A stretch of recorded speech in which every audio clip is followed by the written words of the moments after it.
राधे राधे दोस्तों। आज हम आपको सुनाएंगे सोमवार व्रत की कहानी। अगर आप हमारे चैनल पर नए हैं तो प्लीज हमारे चैनल को सब्सक्राइब करें, वीडियो को लाइक करें और शेयर करें। बहुत समय पहले की बात है। गंगा नदी के किनारे पर एक गिरधरपुर का नाम का एक सुंदर सा गांव बसा हुआ था। उस गांव में जो साधु राम नाम का एक जो साहूकार रहता था। साहूकार के पास में धन की कोई कमी नहीं थी। महल जैसे घर, नौकर चाकर, सोना चांदी सब कुछ था। वे मंदिरों में दान देते, भंडारा करवाते और हर जगह दिखाते कि वे कितने बड़े भक्त हैं।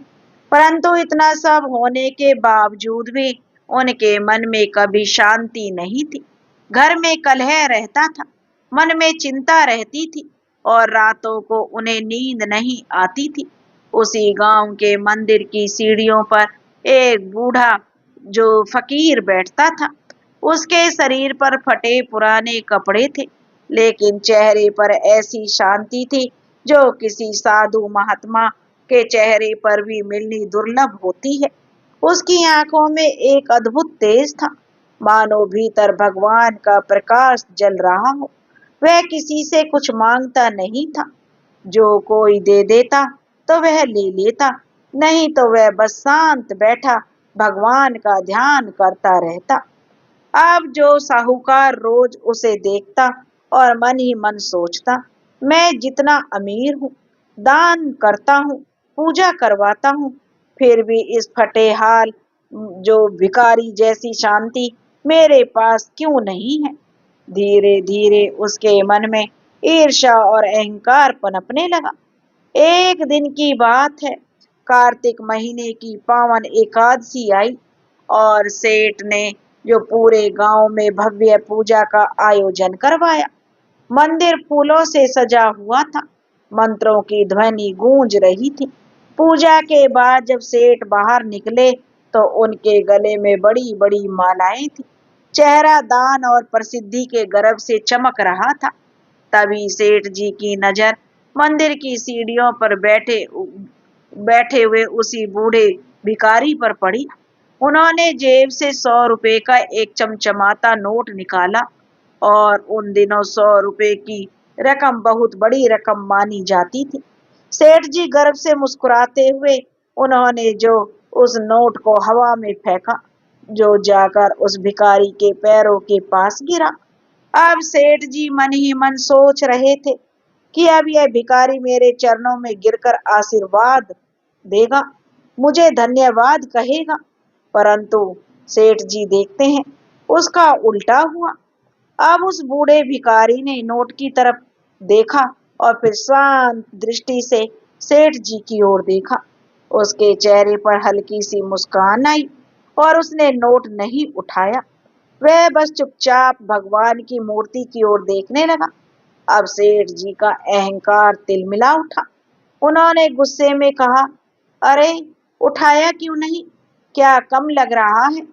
बेचारा भिखारी मौन रहा। सेठ जी फिर चिल्लाए, बहरे हो क्या, 100 रुपए फेंके हैं तुम्हारे लिए, उठाओ और मुझे दुआ दो। तब उस भिखारी ने धीरे से आंखें खोली और पहली बार बोला, सेठ जी आप दान तो हीरे जैसा कर रहे हैं, पर उसे फेंक कचरे की तरह रहे हैं। दान धन से नहीं, भाव से होता है। जो प्रेम से झुके हुए हाथों से दिया जाए वही ईश्वर तक पहुंचता है। अहंकार से किया गया दान स्वर्ग नहीं, पाप की गंध देता है। यह शब्द सुनकर सेठ जी के हृदय में जैसे बिजली सी कौंध गई। गांव का कोई भी आदमी आज तक सेठ जी से उस लहजे में बात करने की हिम्मत नहीं कर पाया था। सब सेठ जी से डरते थे क्योंकि वे गांव के सबसे अमीर साहूकार थे और बहुत ही प्रभावशाली व्यक्ति थे। लेकिन उस दिन वह बूढ़ा भिखारी बिना डरे बोल गया। सेठ जी का चेहरा अब गुस्से से लाल हो उठा। उनका हाथ उस बूढ़े भिखारी पर उठने ही वाला था कि तभी वह भिखारी शांत स्वर में बोला, रुक जाइए सेठ जी। उसकी आवाज में ऐसी गहराई और शक्ति थी कि सेठ जी का उठा हुआ हाथ वहीं थम गया, जैसे किसी ने अदृश्य शक्ति ने उसे रोक दिया हो। अब बूढ़े भिखारी ने बड़ी विनम्रता से कहा, सेठ जी, आपकी इस पूजा से, इस दान से आपको पुण्य नहीं मिल रहा, बल्कि इससे आपको पाप लग रहा है। अब सेठ जी क्रोधित होकर बोले कि क्या बकवास कर रहे हो तुम भिखारी होकर मुझे उपदेश दे रहे हो। अब जो भिखारी था वह शांत मुस्कान के साथ बोला, सेठ जी, मैं बकवास नहीं कर रहा, मैं आपको सच्चाई का आईना दिखा रहा हूँ। आप यहाँ सुख और शांति खरीदने आए हैं ना, आए हैं ना, लेकिन आपकी झोली पहले से ही इतनी भरी हुई है, उसमें अब शांति रखने की जगह नहीं बची। अब सेठ जी ने तिलमिलाकर पूछा, मेरी झोली किस चीज से भरी है। अब जो बेचारे उस जो भिखारी ने धीमे से कहा, घमंड से सेठ जी, दौलत के घमंड से, दान के घमंड से, और मैं कौन हूँ इस अहंकार के घमंड से। जब तक यह झोली खाली नहीं होगी तब तक तुम सुख और शांति का एक कतरा भी इसमें नहीं ले जा सकते। अब सेठ जी बिल्कुल मौन खड़े रहे। आज पहली बार किसी ने उन्हें उनके असली धन यानी उनके घमंड का एहसास कराया था। अब बूढ़े भिखारी की आंखों में कोई तिरस्कार नहीं था, बल्कि एक गहरी करुणा थी, जिसे कोई पिता अपने भटके हुए पुत्र को समझा रहा हो। बूढ़े भिखारी ने आगे कहा, सेठ जी, कार्तिक मास अब समाप्त होने को है। गंगा जी में नहाने से तन का मैल तो धुल जाएगा, पर मन का मैल कैसे धोएंगे। यह जो घमंड आप अपने सिर पर लेकर चलते हैं, यह आपकी अशांति का सबसे बड़ा कारण है। अब जो सेठ जी एक पल भी वहां नहीं टिक पाए, उनका चेहरा शर्म और क्रोध से जल उठा। वे बिना कुछ कहे अपनी हवेली की ओर लौट गए। लेकिन जब वे जा रहे थे तो उनके कानों में उस बूढ़े भिखारी की आवाज गूंजती रही, मन का मैल कैसे धोएंगे। उस रात सेठ जी अपने भव्य बिस्तर पर भी चैन से नहीं सो सके। वे करवटें बदलते रहे, बेचैन रहे। उन्हें अपने बेटों के झगड़े याद आने लगे, घर की कलह, व्यापार की चिंता, और उस बूढ़े भिखारी का शांत चेहरा, सब एक साथ उनके मन में घूमने लगा। धीरे धीरे उन्हें एहसास होने लगा, वह बूढ़ा भिखारी सही कह रहा था, मेरे पास सब कुछ है लेकिन शांति नहीं है। उन्हें पहली बार समझ में आया कि जिस व्यक्ति के पास कुछ भी नहीं है वही सबसे बड़ा अमीर है, क्योंकि उसके पास मन की शांति है। अगली सुबह जब कार्तिक मास के समाप्त होने में कुछ ही दिन बचे थे तो सेठ जी ने एक बड़ा निर्णय लिया। उन्होंने अपने अहंकार, अपनी अकड़ और अपने दंभ सब हवेली से बाहर छोड़ दिए। वह बिना किसी नौकर चाकर के, बिना रथ के नंगे पांव मंदिर की सीढ़ियों पर पहुंचे और देखा कि वही बूढ़ा भिखारी आज भी वहीं बैठा है, उसी शांत मुस्कान के साथ, उसी दिव्य तेज के साथ। अब सेठ जी उस दिन मंदिर की ओर वैसे नहीं गए जैसे हर बार जाते थे। उन्होंने आज अपनी जेब से पैसे नहीं निकाले और ना ही किसी के सामने दान का दिखावा किया। वे धीरे धीरे कदम बढ़ाते हुए मंदिर की सीढ़ियों तक पहुंचे, जहां वे बूढ़ा भिखारी हमेशा की तरह शांत बैठा हुआ था। सेठ जी ने उसके सामने जाकर दोनों हाथ जोड़ दिए और बड़ी ही विनम्रता से जमीन पर उसके पास बैठ गए, और अब उनकी आवाज कांप रही थी। वे बोले, बाबा, कृपया करके मुझे क्षमा कर दीजिए। कल मैंने आपका अपमान किया था। आप सही थे बाबा, मेरे पास सब कुछ है, धन, मान, घर, परिवार, पर मेरे मन में शांति नहीं है। मेरा मन बहुत बेचैन है। अब कार्तिक मास समाप्त होने को है, क्या आप मुझे वह मार्ग दिखा सकते हैं जिससे मुझे सच्ची शांति और सुख मिल सके। तब उस बूढ़े भिखारी ने अपनी शांत और गहरी आंखों से सेठ जी को देखा। उसने महसूस किया आज उनके सामने कोई घमंडी सेठ नहीं, बल्कि एक थका हुआ, टूटा हुआ और भटका हुआ इंसान बैठा था, जो सच में ही ईश्वर की राह खोजने आया था। अब उस बूढ़े भिखारी ने शांत स्वर में कहा, सेठ जी, सुख और शांति कोई वस्तु नहीं जिसे दान देने या बड़ी पूजा करने से पाया जा सके। यह तो एक समझ है, एक अनुभूति है, जो तब आती है जब मन विनम्र होता है। वह कुछ क्षण रुका और बोला कि सेठ जी, मेरी जीवन यात्रा ने मुझे 3 सीख दी हैं। अगर आप इन 3 सीखों को अपने जीवन में उतार लें तो आपको वही मिलेगा जिसकी आपको तलाश है। मैं बरसों से भटक रहे, सेठ जी ने कहा सिर झुकाकर और हाथ जोड़कर, कि मैं भी मजबूती से, जो उन्होंने हाथ जोड़े, कृपया करके बाबा वो 3 बातें मुझे बताइए। तो वो कहने लगे, सेठ जी, कल तक गर्भ में जो ऊंचा खड़ा था, जिसको घमंड था, आज मंदिर की ठंडी सीढ़ियों पर झुका हुआ बैठा था, बूढ़े भिखारी के चरणों के पास। कार्तिक महीने की वह ठंडी सुबह, गंगा जी से आती मंद मंद हवा, मंदिर में जलते हजारों दीपकों की सुगंध, सब कुछ पवित्र था। पर सेठ जी का मन अब भी बेचैन था। उनकी नजरें केवल उस बूढ़े भिखारी के चेहरे पर टिकी हुई थी, जिसकी आंखों में अद्भुत ठहराव और दिव्य प्रकाश था। बूढ़े फकीर ने एक लंबी सांस ली। वो सेठ जी के मन की घबराहट और पीड़ा को पढ़ पा रहा था। फिर वह हल्की से मुस्कुराया और बोला, सेठ जी, सुख और शांति पाना कठिन नहीं है। कठिन है कि लोग उसे गलत जगह पर ढूंढते हैं। वे उसे धन में, मान में, शोहरत में, यहाँ तक कि अपने दान की प्रशंसा में खोजते हैं।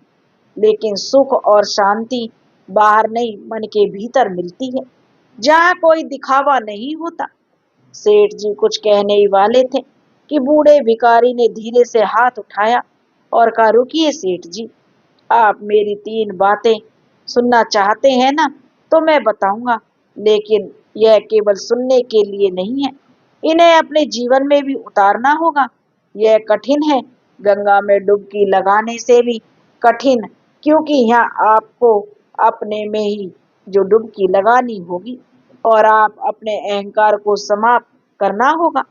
सेठ जी ने अपना सिर झुका लिया और बोले, बाबा, मैं सब करने को तैयार हूँ, बस मेरे मन की इस जलती हुई आग को बुझा दीजिए। अब बूढ़े भिखारी ने आंखें बंद की, कुछ क्षण मौन रहा, फिर शांत स्वर में बोला, तो सुनिए सेठ जी, सुख और शांति की पहली सीख, यह सीख है गुप्त दान की। सेठ जी ने चौंक कर पूछा, गुप्त दान? वह क्या होता है बाबा? मैं तो हर साल पूरे गांव के सामने भंडारा करता हूँ, सब मेरा नाम लेते हैं, वह क्या गुप्त नहीं है? फकीर धीरे से मुस्कुराया, बोला, नहीं सेठ जी, वह दान नहीं है, वह ऐलान है, वह आपके घमंड का ऐलान है। आप 100 रुपए देकर 1000 रुपए की इज्जत खरीदते हैं, वह सौदा है, सेवा नहीं। पहली सीख यही है, आज से जब तक कार्तिक मास समाप्त ना हो जाए, और यदि संभव हो तो जीवन भर जो भला काम करें, जो भी दान दे, ऐसे दे कि आपके दाएं हाथ को भी पता ना चले कि आपके बाएं हाथ ने क्या किया। पुण्य कीजिए पर उसका ढिंढोरा मत पीटिए, मदद कीजिए पर मदद करने का घमंड मत रखिए। किसी की जिंदगी में एक दीपक जलाइए, पर दुनिया को यह मत बताइए कि वह दीपक आपने जलाया है। भिखारी की यह बातें सुनकर सेठ जी गहरी सोच में पड़ गए। उनके लिए यह किसी पहाड़ को उठाने जैसा कठिन था, क्योंकि अब तक उनका पूरा जीवन दूसरों की वाहवाही पर टिका था। वह सोचने लगे, अगर किसी को पता नहीं चलेगा कि मैंने दान किया है, तो फिर ऐसे दान का क्या अर्थ? मन में अनेक प्रश्न उठने लगे। उन्होंने धीरे से कहा, पर बाबा, जब लोग देखेंगे कि मैं दान कर रहा हूँ, तभी तो वह भी प्रेरित होकर दान करेंगे। यह तो अच्छी बात है ना?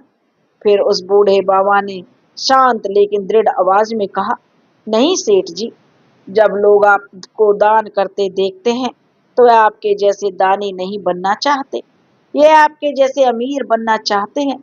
प्रेरणा घमंड से नहीं, करुणा से आती है। आपकी पहली परीक्षा यही है, जाइए और इस सीख को अपने जीवन में उतारिए। जब आपको लगे कि आपने इसे सच में समझ लिया, तब मेरे पास दूसरी सीख के लिए आना। अब सेठ जी भारी मन से उठे। उन्हें यह बात बहुत अजीब लग रही थी, जैसे किसी ने उनके बरसों से जमे हुए अहंकार को झकझोर दिया हो। पर अब उनके पास कोई उपाय नहीं था। उन्होंने उस बूढ़े बाबा को प्रणाम किया और चुपचाप अपनी हवेली की ओर चल दिए। घर पहुंचते ही वही पुराना माहौल था। आंगन में उनके दोनों बेटे जो एक दूसरे पर चिल्ला रहे थे। उनकी आवाजें हवेली की ऊंची दीवारों से टकराकर गूंज रही थी। मैंने कहा ना, गोदाम की चाबी मुझे चाहिए, बड़ा बेटा चीख रहा था। क्यों चाहिए? ताकि तुम सारा माल अपने दोस्तों में बेच दो और मुझे बेकार का दे दो। बाबूजी, मुझे भी बराबर का हिस्सा चाहिए। छोटा बेटा पलटकर बोला। हिस्सेदार तू? तभी बड़ा बेटा चिल्लाया। जब मैं बाबूजी के साथ धूप में जलता था, तब तू शहर में मजे से रहता था। उसी शोर में उनकी बीमार पत्नी भी, जो धीमी आवाज में बोल रही थी, लेकिन उनकी आवाज दब गई। सेठ जी ने सिर पकड़ लिया। यही था उनकी जिंदगी। बाहर लोग उन्हें दानवीर सेठ कहते थे और घर के अंदर वे एक लाचार पिता थे, जिनकी औलाद उन्हें सम्मान नहीं देती थी। उन्होंने गुस्से में चिल्लाकर कहा, चुप हो जाओ तुम दोनों, शर्म नहीं आती? अब जो कितना पवित्र महीना चल रहा है कार्तिक का, और तुम दोनों धन के लिए कुत्तों की तरह झगड़ रहे हो। दौलत के कीड़ों! दोनों बेटे एक पल के लिए चुप हुए, पर उनकी आंखों में अपने पिता के लिए कोई आदर नहीं था। वे जानते थे उनका पिता उनसे अधिक अपनी इज्जत और दिखावे से प्यार करता है। सेठ जी कमरे में लेटे हुए, जो उस बूढ़े बाबा की बातों को जो मन में जो उनके अभी भी गूंज रही थी, सुख और शांति, पर शांति कहाँ थी? उनके अपने ही घर में नहीं थी। उनका मन किया कि उन दोनों बेटों को अपनी जायदाद से निकाल दें। गुस्सा उनके भीतर ज्वाला बन चुका था। उसी समय उनका वफादार मुनीम हाँफता हुआ उनके कमरे में आया और सेठ जी से कहने लगा, सेठ जी गजब हो गया। अब क्या बचा है गजब होने को? सेठ जी ने झल्लाकर पूछा। मुनीम बोला, सेठ जी, गांव का गरीब किसान, कल रात जो उसकी झोपड़ी में आग लग गई, जो रामू था, वह तो किसी तरह जान बचाकर निकल गया, पर उसका सब कुछ जलकर राख हो गया। घर का सारा अनाज, उसकी दो बकरियां सब जल गईं। अब वह सड़क पर है। उसकी छोटी छोटी दो बेटियां हैं। पूरा परिवार गांव के बाहर पेड़ के नीचे बैठा रो रहा है। सेठ जी ने यह सुना, एक क्षण के लिए मौन हो गए। फिर उनके मन में तुरंत वही पुराना विचार आया, यह अच्छा मौका है। अगर अब मैं पूरे गांव के सामने रामू की मदद कर दूं, तो सब मेरे नाम की तारीफ करेंगे। और उन्होंने मन में तय कर लिया कि अभी सरपंच को बुलाता हूँ, सबके सामने रामू को बुलवाऊंगा और ऐलान करूंगा, उसे नया घर दूंगा और अनाज खरीदने के लिए 5,000 रुपए भी दूंगा। पूरा गांव एक बार फिर मेरे नाम की जय जयकार करेगा और मेरे उन नालायक बेटों को भी पता चलेगा कि जो उनका बाप क्या चीज है। सेठ जी ने मन में यही सोचा और कुर्सी से उठने ही वाले थे, तभी उनके कानों में वही बूढ़े बाबा के शब्द गूंजे कि ऐसे दो कि तुम्हारे दाएं हाथ को भी पता ना चले कि तुम्हारे बाएं हाथ ने क्या किया है। तभी सेठ जी ठिठक गए। उनके माथे पर पसीने की बूंदें चमक उठी। यह कैसी उलझन थी? एक तरफ वर्षों पुरानी आदत, वाहवाही की भूख, अपना नाम और शोहरत का नशा, दूसरी तरफ उस बूढ़े बाबा की वह अजीब पर दिव्य लगने वाली शर्त, शांति पाने की पहली सीढ़ी, गुप्त दान। वह कमरे में बेचैनी से चक्कर काटने लगे। मन में एक द्वंद्व चल रहा था। अगर उन्होंने मदद नहीं की तो लोग क्या कहेंगे, और अगर वो किसी को बताया नहीं तो फिर नाम कौन लेगा उनका। उनके मन का तराजू दोनों तरफ झूलता रहा। तभी उन्होंने अपने बेटों का वह लालची चेहरा याद आया, जो दौलत के लिए एक दूसरे से लड़ रहे थे। पत्नी की वह करहा याद आई, जो हर रात उनकी नींद छीन लेती थी। और फिर उन्हें याद आया उस बूढ़े बाबा का शांत चेहरा, जिसकी आंखों में भी जो ईश्वर की झलक थी। सेठ जी ने वही निर्णय लिया। उन्होंने मुनीम को बुलाया और मुनीम, उन्होंने जो धीरे से कहा, तुम मेरे सबसे भरोसेमंद आदमी हो।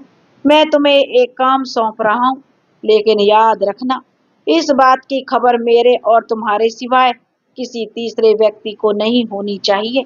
यह बात मेरी औलाद तक को भी नहीं पता चले। मुनीम थोड़ा चौंका, पर सिर झुकाकर बोला, हुक्म कीजिए मालिक। सेठ ने अपनी आवाज धीमी की, आज रात जब पूरा गांव सो जाए, तब तुम चुपचाप रामू के लिए 1 महीने का राशन, कपड़े और जरूरी सामान, 2 नई बकरियां खरीदने के पैसे लेकर उसकी जली हुई झोपड़ी के पास रखाना। फिर उन्होंने तिजोरी खोलकर और पैसों की एक मोटी गड्डी निकालते हुए कहा, यह 5,000 रुपए हैं। इन्हें कल सुबह ही उसके लिए एक छोटा पक्का घर बनवाने का इंतजाम शुरू कर देना। लेकिन ध्यान रहे, कहीं मेरा नाम ना आ जाए। अगर रामू पूछे तो बस बता देना कि कार्तिक महीने में भगवान ने उसकी सुन ली।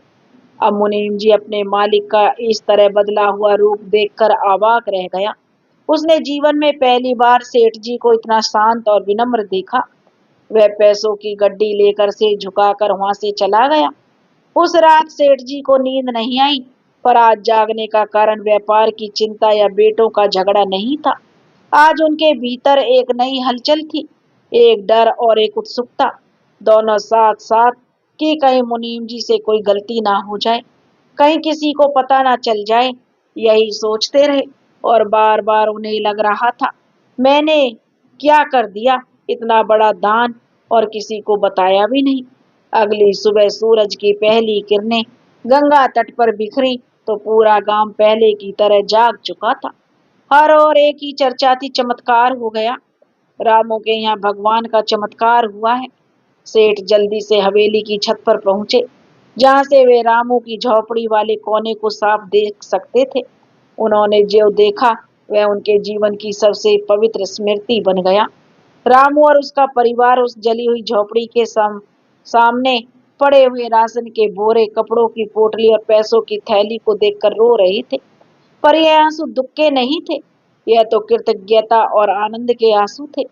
रामू बार बार जमीन पर सिर झुकाकर भगवान को प्रणाम कर रहा था।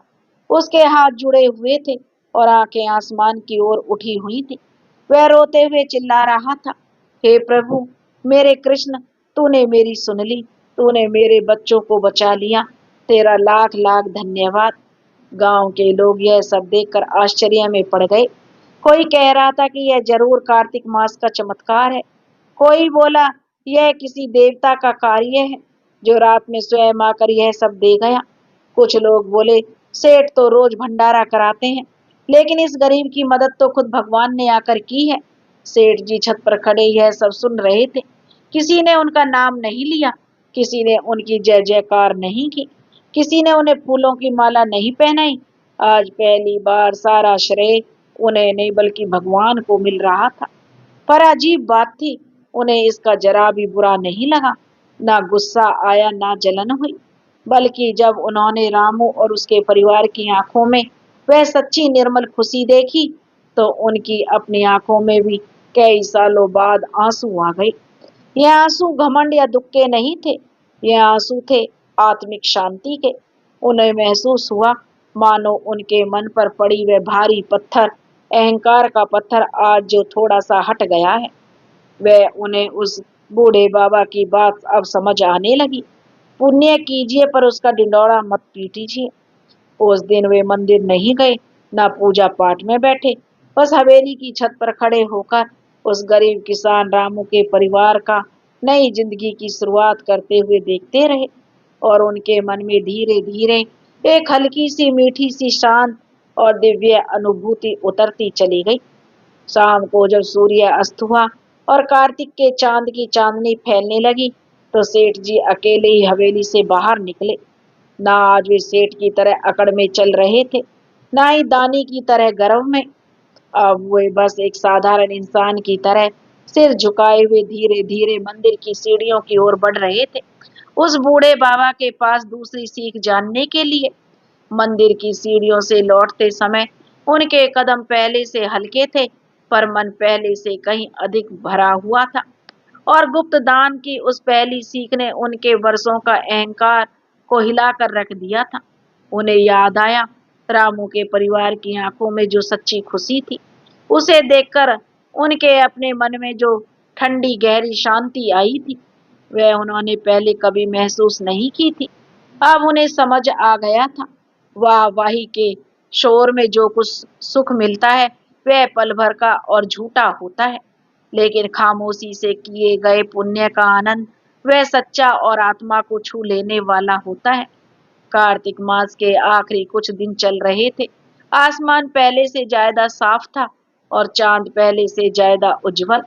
अब सेठ जी रोज मंदिर नहीं जाते थे। वे पूजा का दिखावा नहीं करते थे।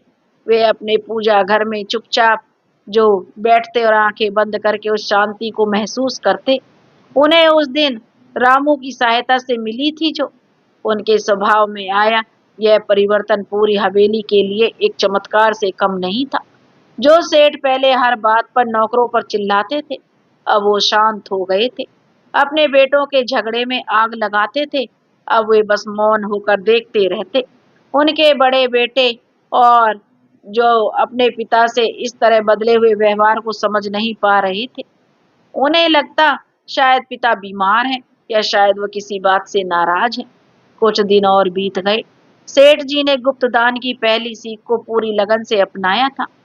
वह अब भी दान करता था, पर अब चुपके से, रात के अंधेरे में, मुनीम के जरिए अनाज, कपड़े और थोड़े पैसे जरूरतमंदों तक पहुंचाने लगे। कभी किसी विधवा के घर चुपचाप एक बोरी अनाज रख दी जाती, तो कभी किसी गरीब लड़की की शादी के लिए पैसा भेज दिया जाता। और जब किसी की मुस्कान उसके घर से दिखाई देती, तो सेठ जी को उस बूढ़े भिखारी की पहली सीख और भी गहरी लगने लगती। बिना दिखावे का दान आत्मा को साफ करता है। फिर भी उनके मन में पूरी शांति नहीं आई थी। घर का माहौल वैसा ही था। उनके बेटों के बीच घृणा जैसी लड़ाई थी। हवेली की दीवारें अब भी उनके झगड़ों की गवाही देती थी। सेठ जी को महसूस हुआ कि शांति का रास्ता अभी अधूरा है।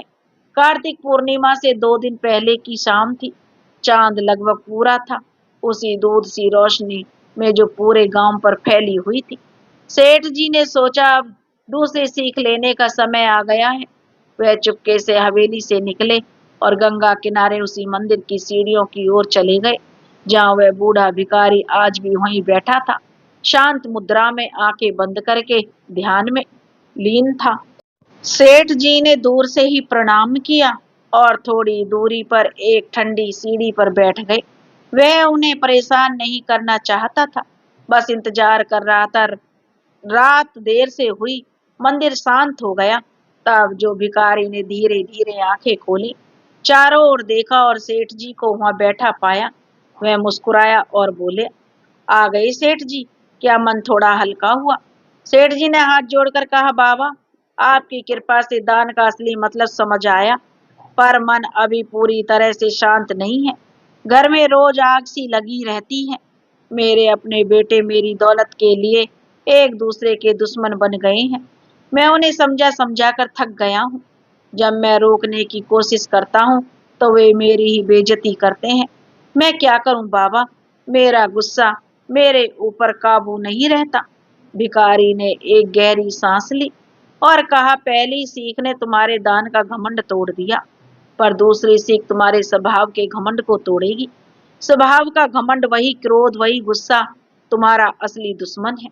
यह आग बेटों में नहीं, तुम्हारे अंदर भी है।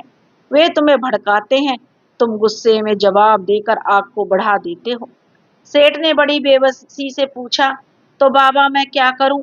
मैं उनकी लड़ाई देखता रहूं? क्या मैं घर को बर्बाद होने दूं? तब उस बूढ़े बाबा ने कहा, लड़ाई को रोकना तुम्हारा फर्ज है, पर लड़ाई को लड़कर रोका नहीं जा सकता। शांति अशांति से नहीं आती, क्रोध को क्रोध से नहीं बुझाया जा सकता। फिर उस बूढ़े बाबा ने धीमे से साफ शब्दों में दूसरी सीख बताई। यह सीख है मौन की ताकत। जब भी तुम्हें लगे कि मन क्रोध से भर रहा है, जब तुम्हारे खून में उबाल आ रहा हो, जब जुबान किसी को कड़वा जवाब देने को फड़फड़ा रही हो, उसी पल चुप हो जाओ। चुप रहना। सेठ जी को यह पहेली सुनकर समझ नहीं आया। चुप रहने से वो लड़ना बंद कर देंगे? शायद हाँ, शायद नहीं, भिखारी ने समझाया। पर तुम्हारे चुप रहने से तुम उस लड़ाई का हिस्सा नहीं बनोगे। सेठ जी, क्रोध एक तूफान की तरह है। जब तूफान आता है तो पेड़ जो सीधे खड़े रहते हैं वे टूट जाते हैं, पर जो घास झुक जाती है वह तूफान के बाद फिर सीधी खड़ी हो जाती है। तुम्हारा मौन वही झुकना है, यही तुम्हारी ताकत है, याद रखिए। भिखारी ने अपनी बात पर गहरी आवाज में जोर देते हुए कहा। जब एक हाथ ताली बजाना बंद कर देता है तो दूसरा हाथ अपने आप रुक जाता है। जब आप गुस्से का जवाब गुस्से से नहीं बल्कि खामोशी से देंगे तो सामने वाले का गुस्सा भी ज्यादा देर तक नहीं टिक पाएगा। क्रोध हमेशा क्रोध को ही जन्म देता है, लेकिन शांति केवल शांति को जन्म देती है। सेठ जी ने धीमी आवाज में कहा, यह बहुत मुश्किल है बाबा, वो मेरे बेटे हैं। जब वो मेरे सामने बदतमीजी करते हैं तब चुप रहना कैसे संभव है। तब बूढ़े बाबा ने मुस्कुराते हुए कहा, सेठ जी, जब सब कुछ ठीक हो तब शांत रहना कोई बड़ी बात नहीं। असली साधु वही होता है जो आग के बीच बैठकर भी अपने मन को ठंडा रख सके। जाइए सेठ जी, इस दूसरी सीख को अपने जीवन में आजमा कर देखिए। कार्तिक मास खत्म होने में अब 2 दिन शेष बचे हैं। देखिए क्या आपका मौन आपके घर की साख को बुझा पाता है, नहीं या नहीं। तब सेठ जी भारी मन से वहां से उठे। उन्हें एहसास था यह ऐसी गुप्त दान से भी कठिन है। दान में तो बस धन देना था, पर इस बार उन्हें अपने स्वभाव, अपने अहंकार और अपने गुस्से को त्यागना था। वे हवेली लौटे तो रात का खाना तैयार था। जैसा उन्हें डर था, खाने की मेज पर माहौल युद्ध जैसा था। बड़ा बेटा गुस्से में बोला, मैंने कहा था ना, इस साल गन्ने का सौदा मैं करूंगा। पर नहीं, छोटे को तो हमेशा बीच में बोलना होता है। इसने मुझसे पूछे बिना ही आधा सौदा दूसरी पार्टी से कर लिया। मेरा बहुत नुकसान हो गया। छोटा बेटा भी गुस्से में खड़ा हो गया। बोला, नुकसान आपका नहीं, मिला हुआ है। आपने पुरानी कीमत पर गन्ना रोक रखा था। अगर मैं सौदा नहीं करता तो सब सड़ जाता। आपको मेरी समझदारी नहीं दिखती, आपको तो बस अपनी हुकूमत दिखानी है। अब बड़े बेटे ने उंगली उठाकर कहा, तू मुझे सिखाएगा। छोटे ने जवाब दिया, हाँ सिखाऊंगा। बड़ा बोला, चुप हो जाओ। तो वह बोला, नहीं होऊंगा। तभी सेठ जी बोले कि चुप हो जाओ। सेठ जी और उनकी पुरानी गूंजती हुई आवाज पूरे कमरे में फैल गई। वह कुर्सी से खड़े हो गए। चेहरा गुस्से से लाल था, हाथ कांप रहे थे। कितनी बार कहा है, सेठ जी बोले, खाने की मेज पर यह सब नहीं। तुम दोनों को मेरी इज्जत का जरा भी ख्याल नहीं। निकल जाओ, निकल जाओ मेरी आंखों के सामने से। बड़ा बेटा और छोटा बेटा गुस्से में अपनी कुर्सियां पटक कर चले गए। उन इनके साथ तो बैठकर खाना खाना भी मुश्किल है, कहते हुए सेठ जी वहीं बैठ गए। उनकी छाती में तेज दर्द उठा। पत्नी जो कमरे के कोने में चुप बैठी हुई सब देख रही थी, आंखों से आंसू बहने लगे। सेठ जी की परीक्षा शुरू होते ही खत्म हो गई थी। वह मौन नहीं रख पाए। भिखारी की दूसरी सीख पर वह अमल नहीं कर पाए। अब जो उन्हें गुस्से के तूफान में जो उनकी दूसरी सीख उड़ गई। सेठ जी को खुद पर ही शर्म आने लगी। उन्होंने सोचा नहीं था मैं इतना कमजोर नहीं हो सकता। अगले दिन जो कार्तिक पूर्णिमा से एक दिन पहले का था, उन्होंने अपने कमरे में ही बिताया। वह चुपचाप बैठे रहे। बार बार भिखारी के कहे शब्द याद आ रहे थे। क्रोध एक तूफान है। जब एक हाथ ताली बजाना बंद कर देता है तो दूसरा अपने आप रुक जाता है। शाम हुई तो सेठ जी ने हिम्मत जुटाई और फिर से परिवार के साथ खाने की मेज पर बैठे। उन्हें मालूम था तूफान फिर आएगा। वह आया भी। इस बार झगड़ा जमीन के एक टुकड़े को लेकर था। बड़ा बेटा और छोटे बेटे की आवाजें फिर ऊंची होने लगी। इल्जाम लगाए जा रहे थे, पुरानी बातें फिर से खोदी जा रही थी। सेठ जी का खून एक बार फिर खोलने लगा। उनकी मुट्ठियां भिज गईं। वे कुर्सी से उठने ही वाले थे कि चुप हो जाओ, यह शब्द उनके होठों तक आ ही गए थे। तभी उन्हें अपनी पत्नी की सिसकी सुनाई दी। वो कोने में बैठी अपने पल्लू से मुंह छिपाकर धीरे धीरे रो रही थी। सेठ जी ठिठक गए। उन्होंने गहरी सांस ली, आंखें बंद की। उन्हें भिखारी बाबा का चेहरा याद आया। मौन की ताकत, वो चुप रहे, बस शांत बैठे रहे, आंखें बंद, मन भीतर की ओर मोड़कर। बेटों की कड़वी आवाजें कमरे में गूंजती रहीं, पर उन्होंने एक भी शब्द नहीं कहा। धीरे धीरे बड़ा बेटा और छोटे बेटे भी रुक गए। उनके पिता की खामोशी ने उन्हें चौंका दिया। बाबूजी, आप कुछ बोलते क्यों नहीं? बड़े बेटे ने पूछा। हाँ, आप ही फैसला कीजिए ना, कौन सही है कौन गलत, मैं या छोटा? सेठ जी ने कहा धीरे से। अपनी आंखें खोली, पर आज उनकी आंखों में गुस्सा नहीं था। वहां एक गहरा सन्नाटा था, एक भारी दर्द था। उन्होंने किसी बेटे की ओर नहीं देखा, बस अपनी पत्नी की ओर देखा, जो अब भी रो रही थी। फिर बहुत धीमी थकी हुई आवाज में बोले, लड़ लो जितना लड़ना है, लड़ लो इस जमीन के लिए, और इस जमीन के लिए लड़ लो जितना लड़ना है, इस दौलत के लिए भी लड़ लो, एक दूसरे को मार डालो अगर यही करना है तो। दोनों बेटे चुप हो गए। वह यह जवाब नहीं था जिसकी उन्हें उम्मीद थी। सेठ जी ने आगे कहा, पर जब तुम दोनों एक दूसरे के खून से अपने हाथ रंग लो, तो क्या तुम्हें अपनी माँ की सिसकियां सुनाई नहीं देती? उन्होंने अपनी पत्नी की ओर इशारा किया। वो जो तुम्हारी माँ है, जिन्हें जिसने तुम्हें 9 महीने अपनी कोख में रखा है, पिछले 5 साल से जो बिस्तर पर पड़ी है, हर दिन तिल तिल कर जी रही है, सिर्फ इसलिए कि एक दिन उसके बेटे एक हो जाएंगे। पर तुम दोनों तो उसकी चिता की लकड़ियां चुनने में लगे हो। सेठ जी की आवाज कांप रही थी, लेकिन उसमें गुस्सा नहीं था, सिर्फ करुणा और पीड़ा थी। यह मील, यह जमीन, यह दौलत सब यहीं रह जाएगी। मेरे बाद तुम दोनों इसे बांट लेना, पर उस प्यार को कैसे बांटोगे जो तुम्हारी इस लड़ाई में हर दिन मर रहा है? उस शांति को कहां से लाओगे जिसे तुम दोनों ने मिलकर इस घर से निकाल दिया है? बड़ा बेटा और छोटा बेटा, जो कुछ देर पहले शेर की तरह दहाड़ रहे थे, अब सिर झुकाए खामोश खड़े थे। उनकी आंखों में पहली बार शर्म के आंसू थे। उन्हें आज गुस्से पर नहीं, अपनी करनी पर पछतावा हो रहा था। सेठ जी ने धीरे धीरे उठे, पर आज वे गुस्से में नहीं उठे। उनके कदम शांत थे, पर मन भारी था। वे बोले, कार्तिक का महीना खत्म हो रहा है, कल पूर्णिमा है, कम से कम आज की रात तो अपनी माँ की खातिर इस घर की शांति मत छीनो। यह कहकर वे अपने कमरे की ओर चल दिए। आज उन्होंने न चिल्लाया, न किसी को सजा दी। उन्होंने केवल मौन की शक्ति का प्रयोग किया, और आज उन्होंने देखा, उनकी खामोशी ने वही कर दिखाया जो उनके गुस्से ने बरसों में कभी नहीं किया था। उनके बेटों ने सिर झुके हुए थे, उनकी आंखों में पश्चाताप था। सेठ जी को आज अपनी दूसरी सीख पूरी तरह समझ में आ गई थी। मौन ही गुस्से का सबसे बड़ा उत्तर है। उन्हें अभी पूर्ण शांति तो नहीं मिली थी, पर अब वे उस दिशा में बढ़ चले थे। अब बस एक और सीख बाकी थी, जो उन्हें सच्ची आत्मिक शांति तक पहुंचाने वाली थी। कार्तिक पूर्णिमा की वह सुबह बाकी दिनों से बिल्कुल अलग थी। आज आसमान में एक अलग पवित्रता थी।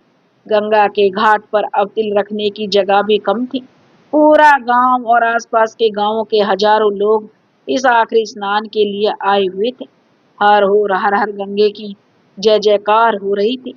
घंटियों की आवाजें, धूप बत्ती की खुशबू थी। ऐसा लग रहा था कि आज देवता भी धरती पर आ गए हों। सेठ जी की हवेली में भी आज अजीब सी शांति थी। पिछले 2 दिनों से जब सेठ जी ने खाने पर चुप्पी रखी, तो उनके दोनों बेटे जो डर गए थे। उन्होंने अपने पिता का ऐसा रूप कभी नहीं देखा था, ना चिल्लाने वाला, ना गुस्सा करने वाला। पर उनकी खामोशी किसी डांट से भी अधिक असरदार थी। घर में लड़ाई तो थम गई थी, पर एक भारीपन बना हुआ था, जैसे राख के नीचे अभी भी कोई चिंगारी दबी हो, जो हवा लगते ही फिर भड़क जाएगी। सेठ जी जानते थे ये शांति असली नहीं है। उनके बेटों के दिलों में लालच का जहर अब भी था। वे सही मौका ढूंढ रहे थे। सेठ जी ने स्नान किया, साफ कपड़े पहने। आज वे मंदिर की मूर्तियों के पास नहीं गए। उनका मन उस जीवित मूर्त पर था जो मंदिर की सीढ़ियों पर बैठा था, वही बूढ़ा भिखारी। वे जानते थे आज कार्तिक मास खत्म होगा, आज रात पूर्णिमा का चांद पूरा होगा, और कल से यह पवित्र प्रभाव नहीं रहेगा। उन्हें आज आखिरी मौका मिल सकता था, तीसरी सीख जान लेनी थी। वे धीरे धीरे अब गंगा के घाट की ओर बढ़े। वहां हजारों लोग स्नान कर रहे थे। दिए जला रहे थे और दान कर रहे थे। पर जब वह सब कुछ उस बूढ़े भिखारी की नजरों में खोखला लग रहा था, वह भिखारी वहीं शांत बैठा हुआ था और उस बहुत भीड़ की ओर शोर बीच भी जैसे वहां ना पहुंचा हो। उसकी आंखें गंगा की निर्जर धार पर टिकी हुई थी। सेठ जी उसके पास गए, हाथ जोड़कर थोड़ी दूरी पर बैठ गए। उन्होंने कुछ नहीं पूछा, बस चुपचाप बैठकर इंतजार किया। काफी देर बाद भिखारी ने बिना देखे कहा, घर की आग शांत हुई क्या सेठ जी? सेठ जी ने गहरी सांस ली और कहा, बाबा, आग अभी शांत नहीं हुई, बस राख के नीचे दब गई है। मेरे चुप रहने से वे दोनों चुप तो हो गए हैं, पर आज सुबह मैंने फिर उनकी आंखों में वही लालच और वही नफरत देखी। मैंने दान करना सीख लिया, गुस्सा काबू करना भी सीख लिया, पर उस जड़ का क्या करूं बाबा? वही दौलत जो इस फसाद की जड़ बन गई है। जब तक दौलत मेरे पास है, घर में शांति नहीं आएगी, और अगर मैं इसे बांट दूं तो वे नोच नोच कर एक दूसरे को मार डालेंगे बाबा। मुझे रास्ता दिखाइए बाबा, मैं इस दौलत के बोझ तले दब रहा हूँ। बूढ़े भिखारी ने धीरे से अपनी आंखें खोली और सेठ जी को देखा। उसकी मुस्कान में गहरी करुणा थी। तो सेठ जी वह बोले, आखिर आपने उस जड़ तक पहुंच ही गए जिसे आप पानी देकर बड़ा कर रहे थे। आपकी अशांति का कारण आपके बेटे नहीं, आपकी अशांति का कारण आपका मोह है। उस दौलत का मोह जिसे आप अपनी दौलत कहते हैं। आज समझ रहे हैं? भिखारी ने अपनी बात को और सरल शब्दों में समझाते हुए कहा, पहली सीख ने तुम्हें दान के घमंड को तोड़ा, दूसरी सीख ने क्रोध के घमंड को तोड़ा, अब यह तीसरी और अंतिम सीख तुम्हारे मालिक होने के घमंड को तोड़ेगी। भिखारी की आवाज धीमी लेकिन गहरी थी। सेठ जी, सुख और शांति की तीसरी और सबसे बड़ी सीख है त्याग। त्याग शब्द सुनते ही सेठ जी कांप गए। त्याग? बाबा, मैं सब कुछ छोड़ दूं क्या? अपनी मील, अपनी जमीन, अपनी हवेली, सब? तब बूढ़ा बाबा मुस्कुराया। उसकी हंसी में कोई तंज नहीं था, बल्कि उसमें सच्चाई और प्रेम की कोमलता थी। वे बोले, नहीं सेठ जी, उसने कहा कि त्याग का मतलब भागना नहीं होता। त्याग का मतलब है मुक्त होना, आजाद होना। और सच कहूं तो आप भी आजाद नहीं हैं। भिखारी ने कहा, आप उस दौलत के मालिक नहीं हैं, बल्कि आप उसके गुलाम बन चुके हैं। वह दौलत आपकी नींद छीन रही है, आपके बेटों का प्यार छीन रही है, आपके मन की शांति छीन रही है। आप सोचते हैं कि आप उस धन की रखवाली कर रहे हैं, पर सच में वही दौलत आपकी पहरेदार आपको बना चुकी है। आप चौकीदारी कर रहे हैं उस दौलत की।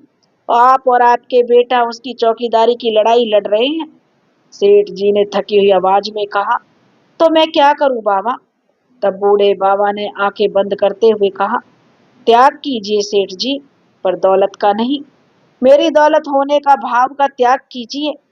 जिस दिन यह समझ जाएंगे, यह मील, यह हवेली, यह धन आपका नहीं है, आप तो बस कुछ समय के लिए इसके रखवाले हैं, उस दिन आपको असली शांति मिलेगी। सेठ जी ने पूछा, पर बाबा, अगर यह मेरी नहीं है तो यह किसकी है? भिखारी बाबा ने शांत स्वर में कहा, यह उसकी है जिसे इसकी सबसे ज्यादा जरूरत है। यह उस समाज की है जहां से आपने इसे कमाया है। यह उन किसानों की है जिनके पसीने से आपको मिल रही है, आपकी मील चलती है, और जिनके मजदूरों की है जो आपको आपकी मील जिनसे चलती है। आपने इसे पकड़ रखा है, इसलिए यह आपको दर्द दे रही है। इसे छोड़ दीजिए, जाने दीजिए, जैसे गंगा का पानी बहता है। देखिए फिर आप कितना हल्का महसूस करेंगे। भिखारी ने आगे कहा, जिस चीज ने आपको दुख दिया, जिससे आपके घर में कलेश आया, उससे अपने को अलग कर लीजिए। यही एकमात्र मार्ग है। जाइए सेठ जी, आज कार्तिक पूर्णिमा की रात है, इससे ज्यादा पवित्र दिन और कोई नहीं होता। आज ही अपने मन का ये आखिरी बोझ उतार दीजिए। आज ही मालिक बनने का घमंड छोड़िए और रखवाले बनकर देखिए, आपको वह शांति मिलेगी जो जीवन भर के पुण्य से कभी नहीं मिलती। अब सेठ जी के मन में जैसे बिजली सी कौंध गई। मालिक नहीं, रखवाला, यह शब्द उनके भीतर गूंज उठे। एक रास्ता दिखने लगा, कठिन डरावना, पर शायद यही सही है। रास्ता था तो वे उठे और भिखारी के चरणों को छूकर जो उनमें से झुका दिया। बाबा, आपने मेरी आंखें खोल दी। सेठ जी हवेली लौटते समय जो उनके कदम तेज थे और मन में एक अटूट दृढ़ता थी। अब कोई भ्रम नहीं था, बस एक निर्णय, एक ऐसा निर्णय जो गांव के इतिहास को हमेशा के लिए बदलने चला था। शाम हो चुकी थी। आसमान में कार्तिक पूर्णिमा का चांद थाली की तरह चमक रहा था। सेठ जी ने मुनीम को बुलाया।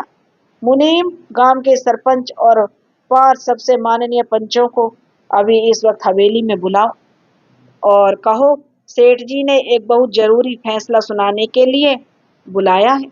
अब मुनीम जी हैरान थे, आदेश मानकर दौड़ कर गए। फिर सेठ जी ने अपने दोनों बेटों को बुलवाया। दोनों सहमे हुए पिता के सामने आए। उन्हें लगा आज बंटवारे का आखिरी फैसला होने वाला है। दोनों मन ही मन अपनी दलीलें सोचने लगे। थोड़ी देर में हवेली में बड़ा सा जो हवेली का आंगन था गांव के पंचों और सरपंचों से भर गया। माहौल शांत था पर गंभीर। सबके मन में एक ही सवाल था, आज कार्तिक पूर्णिमा की इस पवित्र रात में सेठ जी आखिर कौन सा निर्णय सुनाने वाले हैं। सेठ जी अपनी कुर्सी पर आकर बैठे। आज उनके चेहरे पर न गुस्सा था, न चिंता, न दुख, बस एक गहरी शांत मुस्कान थी, वैसी ही जैसी उस भिखारी के चेहरे पर होती थी। उन्होंने अपनी गहरी और शांत आवाज में कहना शुरू किया, सरपंच जी और मेरे पंच भाइयों, आप सब जानते हैं मैंने अपनी पूरी जिंदगी इस मील और इस जायदाद को खड़ा करने में लगा दी। मैंने सोचा था कि यह सब मेरे बाद मेरे बेटों का होगा, लेकिन मैं गलत था। मेरे बेटे, अब दोनों बेटों ने चौंक कर अपने पिता की ओर देखा। सेठ जी ने आगे कहा, यह दौलत जिसे मैं मेरी समझता रहा, इसने मुझे सुख नहीं सिर्फ दुख और चिंता और घर का कलेश दिया। इस दौलत ने मेरे बेटे को एक दूसरे का दुश्मन बना दिया, मेरी पत्नी की सेहत छीन ली। आज कार्तिक मास के इस आखिर और सबसे पवित्र दिन मैं अपनी सबसे बड़ी गलती सुधारना चाहता हूँ। सेठ जी अपनी कुर्सी से उठे। उन्होंने मुनीम से सभी कागज मंगवाए, मील और जायदाद से जुड़े कागज। फिर उन्होंने अपने बेटों की ओर देखा और बोले, मेरे दोनों बेटे इस दौलत के लिए लड़ते रहे। उन्हें लगा कि यह उनका हक है, पर आज मैं एक अंतिम फैसला सुनाता हूँ। मेरे बेटे जो हैं, अब यह सुनकर उनकी दोनों बेटों की सांसें थम गई। सेठ जी ने गहरी सांस ली और ऊंची आवाज में बोले, आज से मेरी इस चीनी मिल और मेरी आधी से ज्यादा जमीन जो 75% इस गांव के कल्याण के ट्रस्ट के नाम किया जाता है। एक पल के लिए आंगन में सन्नाटा छा गया। सबकी सांसें रुक सी गई। बाबूजी, दोनों बेटे एक साथ चिल्लाए, ये आप क्या कर रहे हैं? क्या आप पागल हो गए हैं? ये हमारी जायदाद है। तभी सेठ जी बोले, चुप रहो। सरपंच ने पहली बार ऊंची आवाज में कहा कि चुप रहो दोनों बेटों, आज सेठ जी को बोलने दो। सेठ जी ने शांत स्वर में कहा, हाँ, यह जायदाद अब तुम्हारी नहीं है, यह उस गांव की है जिसके किसानों के पसीने से यह मील चली। आज से इस मील के मुनाफे का 75% हिस्सा इस गांव के एक अस्पताल बनाने में, एक स्कूल खोलने में और रामू जैसे गरीब परिवारों की बेटियों की शादी में खर्च होगा। अब जो सेठ जी का बेटा रोते हुए बोला, पर हमारा क्या बाबूजी? सेठ जी ने उसकी ओर देखा और उनकी निगाहों में कठोरता नहीं बल्कि करुणा थी और बोले, तुम दोनों के लिए यह हवेली है। उन्होंने कहा, यह बचा हुआ 25% हिस्सा अगर तुम दोनों भाई बनकर मिलकर इसे चला सकते हो तो 2 वक्त की रोटी इज्जत से कमा लोगे, पर अगर तुम्हें इस 25% के लिए भी लड़ना है तो जाओ लड़ो और भूखे मरो। उनकी आवाज शांत थी पर उसमें सत्य की गूंज थी। आज से सेठ जी बोले, मैं इस मील का मालिक नहीं, बस एक रखवाला हूँ। मेरा काम पूरा हुआ। यह कहकर सेठ जी ने सरपंच और पंचों के आगे हाथ जोड़ दिए। फिर उन्होंने मुड़कर अपने हैरान बेटों की ओर देखा जिन्हें उन्हें जीवन भर सताया था। उन्होंने गहरी सांस ली और भीतर के भार को उतारते हुए महसूस किया, फिर वह अपनी हवेली के अंदर अपनी बीमार पत्नी के कमरे की ओर बढ़े। वह बिस्तर पर लेटी हुई थी और बाहर का शोर सुन रही थी। तभी सेठ जी ने जो अंदर गए और अपनी बीमार पत्नी का जो कमजोर हाथ थामा और बोले, मुझे माफ कर दो भगवती, मैंने तुम्हें जीवन के सारे सुख देने की कोशिश की, पर तुम्हें वह ही नहीं दे सकता जिसकी तुम्हें सबसे ज्यादा जरूरत थी, शांति। पर आज मैं वह शांति ले आया हूँ। सेठ जी ने खिड़की से बाहर देखा। कार्तिक पूर्णिमा का चांद आसमान में थाली की तरह चमक रहा था। उन्हें लगा जैसे वही भिखारी अब चांद बनकर उन पर मुस्कुरा रहा हो। उन्होंने आज सब कुछ छोड़ दिया था, पर बदले में पा लिया था वो जो पूरी दुनिया खोजती रहे, मन की सच्ची शांति। सेठ जी का वह एक फैसला उस कार्तिक पूर्णिमा की रात में जैसे शांत हवेली में कोई भूचाल लेकर आया हो। आंगन में बैठे सरपंच और पंचों के चेहरे पर अविश्वास और हैरानी के भाव साफ झलक रहे थे। वो सेठ जी जिन्हें सब अब तक सिर्फ एक अमीर और घमंडी आदमी समझते थे, आज उनकी नजरें में जो किसी देवता की तरह वो पवित्र और महान लग रहे थे। सरपंच के हाथ कांप रहे थे जब उन्होंने कागज उठाए जिन पर सेठ जी ने अपनी मील और जायदाद का बड़ा हिस्सा गांव के नाम कर दिया था। सेठ जी, यह आपने क्या कर दिया? आपने तो अपनी सारी संपत्ति जो उन्हें हाथ के इशारे से रोक दिया। उनकी नजरें अपने दोनों बेटों पर टिकी हुई थी। दोनों जैसे पत्थर की मूर्तियां बन गए थे। उनके चेहरे का रंग उड़ गया था। उन्हें यकीन नहीं हो रहा था कि जिस दौलत के लिए वे सालों से एक दूसरे के खून के प्यासे थे, वह दौलत अब उनकी नहीं। अब बड़ा बेटा, जो हमेशा गुस्से में रहता था, अचानक चिल्ला उठा, आप क्या कह रहे हैं? आपका दिमाग तो ठीक है ना? यह सब हमारा है, हमारी विरासत है। आप इसे इन गांव वालों को कैसे दे सकते हैं? सेठ जी ने पहली बार अपने बेटों की आंखों में देखा। उनकी आवाज में अब ना गुस्सा था ना कड़वाहट, बस एक गहरी ठंडी शांति थी। उन्होंने धीरे से कहा, कौन सी विरासत बेटा, जो मैंने अपने खून पसीने से कमाई, या वो जिसे तुम दोनों ने सिर्फ अपने ऐश के लिए इस्तेमाल किया? छोटा बेटा अब रोते हुए बोला, लेकिन पिताजी, हम आपके बेटे हैं, हमें हक है इस पर। हम अदालत जाएंगे, हम साबित करेंगे आप ये फैसला करने कि आप जो हालत में नहीं है, इस हालत में क्या आप ये फैसला लो। यह सुनते ही हवेली में बैठे पंच और सरपंच खड़े हो गए। उनकी आंखों में अब सेठ जी के लिए जो सम्मान और उनके बेटों के लिए गुस्सा था। पर सेठ जी बस मुस्कुराए, वही शांत संत जैसी मुस्कान जो वो अब भिखारी की याद दिला रही थी, और बोले, जाओ बेटा। उन्होंने शांत स्वर में कहा, अदालत के दरवाजे तुम्हारे जैसे बेटों के लिए ही खुले हैं, पर वहां जाकर कहना, क्या यही है तुम्हारे पिता ने अपनी मेहनत की कमाई गरीबों, अनाथों और बीमारों के लिए दान कर दी? हाँ बेटा, जरूर जाओ। जाकर यह भी कहना, तुम्हारे पिता ने अपने पापों को पुण्य में बदल दिया। फिर उन्होंने मुनीम को आवाज दी, मुनीम जी, इन कागजों पर पंचों के हस्ताक्षर करवा लीजिए। कल सुबह गांव के कल्याण ट्रस्ट के नाम खाता खुलवा देना। मेरा फैसला अब अंतिम है। दोनों बेटे समझ गए, अब कुछ नहीं बदलेगा। उनके पिता ने यह कदम बड़ी शांति से और दृढ़ता से उठाया है। अब वे कुछ नहीं कर सकते थे, बस भीतर से जल रहे थे। सरपंच और पंच सेठ जी की जय जयकार करते हुए, उनके इस महान त्याग की चर्चा करते हुए हवेली से बाहर निकले। कार्तिक पूर्णिमा उस पवित्र रात में यह खबर पूरे गांव में आग की तरह फैल गई कि जो लोग कल तक सेठ जी को घमंडी और निर्दयी कहते थे, आज वही लोग उनकी भक्ति और दया की बातें कर रहे थे। वह रामू जिसका घर सेठ जी ने चुपचाप बनवाया था, अब वह सब समझ गया था। दौड़ता हुआ आया और हवेली के बंद दरवाजों पर माथा टेक कर रोने लगा।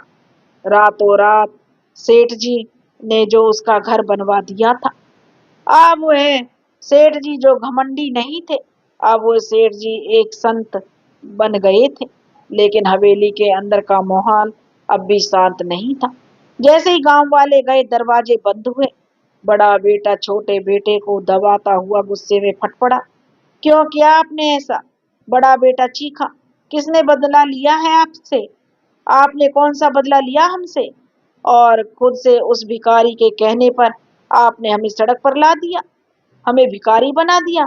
अब हमारे लिए क्या छोड़ा आपने?